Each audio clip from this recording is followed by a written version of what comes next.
Hey guys, Creator Mom. I just want to make another note. So I just find it so interesting how I can explain this stuff, like this manifestation stuff, this prayer stuff, like in um non-religious terms or whatever, and then I can explain it in more of a Christian way, like when you we're talking about relaxation, right? So how you want to enter into prayer. And I think that this is really cool, actually, the idea of entering into prayer with praise and thanksgiving. Well, why?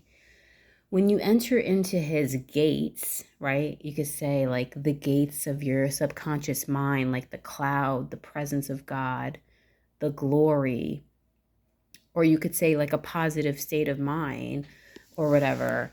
You enter into those gates through praise and thanksgiving. It releases um there's something about praise and thanksgiving that makes you feel better. And when you feel better, you think better, right? So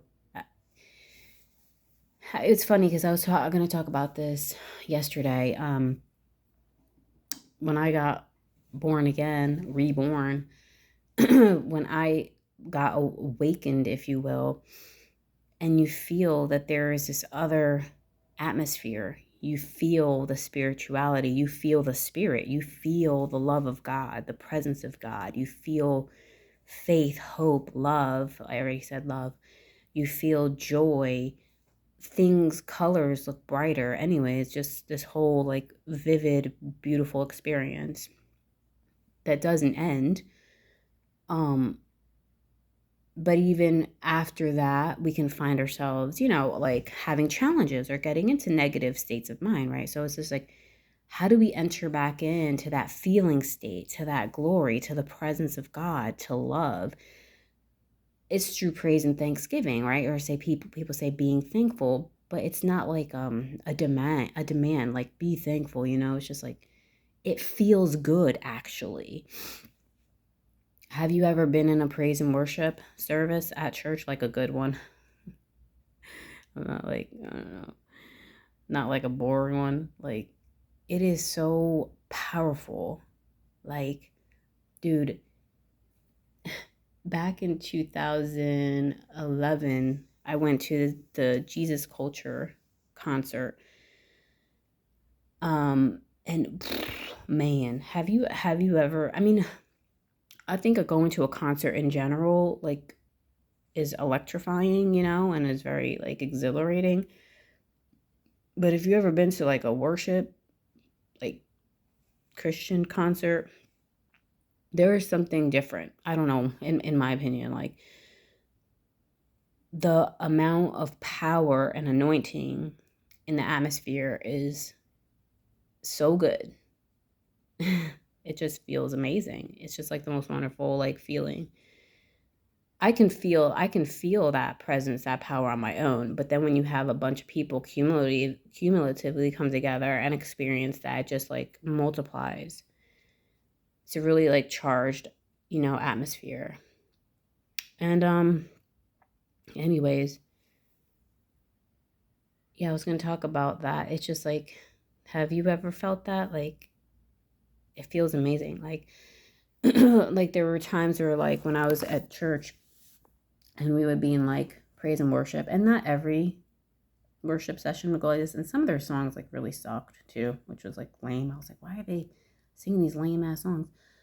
But when certain songs hit, well, and it just was like we kind of just, they called it like high praise. It's just like when the people start taking over and they start singing from their belly and just releasing, it's just a lot of power.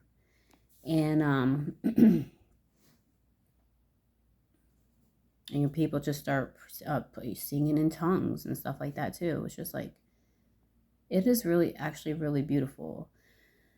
So yeah, why the heck am I, okay, so yeah, enter his gates with thanksgiving, right? Yeah, you don't need to be in a church, setting to do this. You can do this at home. But when you're in that state, it's much easier to start praying after that. I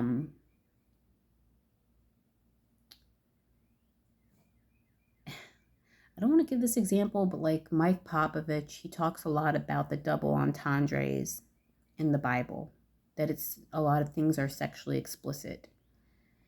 When you break it down to the original language, too sexually explicit, obviously, for the maybe prudish translators.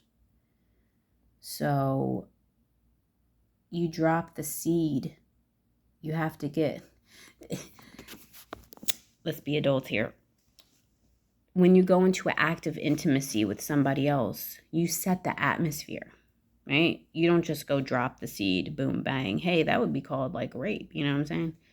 Without intimacy, it's dry, if you will.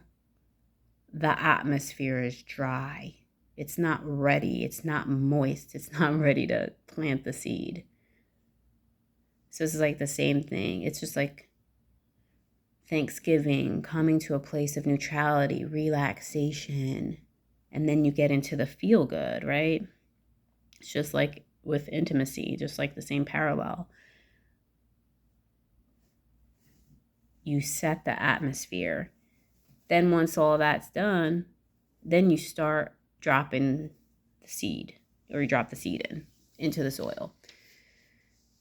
And the soil is receptive.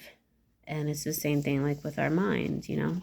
We enter into those gates of Thanksgiving. We get into this feel-good, intimate atmosphere. And then we start, boom, boom, dropping our declarations. We start, in the Christian world, we start decreeing and declaring a thing. And it shall be established. And that was always my favorite type of prayer, because it's very powerful, because of the potency of getting into the state of praise and worship, thanksgiving. It's powerful because you're getting into this really like feel good state. And then from that place, you start lifting yourself out of the muck, out of the mire. And that's how you do it.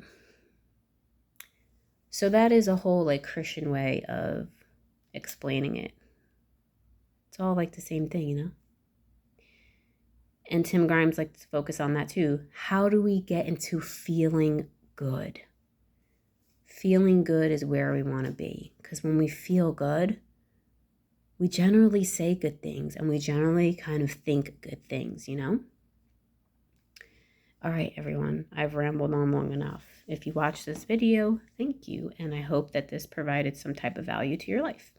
Peace out.